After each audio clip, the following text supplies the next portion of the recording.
Welcome back, everyone. Passed around Dodge Daytona. Passed around Dodge Daytona Charger here. Hemi Charger. Not sure how many owners this is. I would say it's probably second or third owner.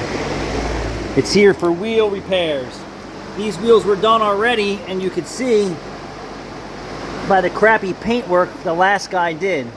So you can see like there's a silver. You see that?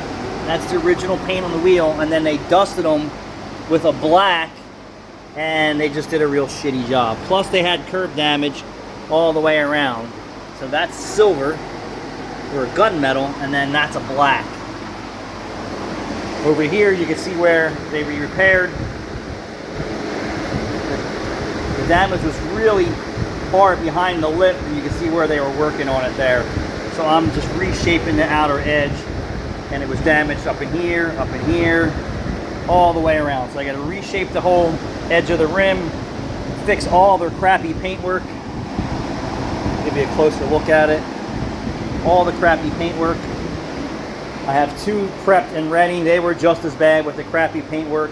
The damage to the edges wasn't too bad, but it depends on how bad the rim is.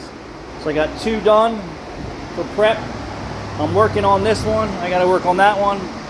Back and show you the finished product. Thanks for watching.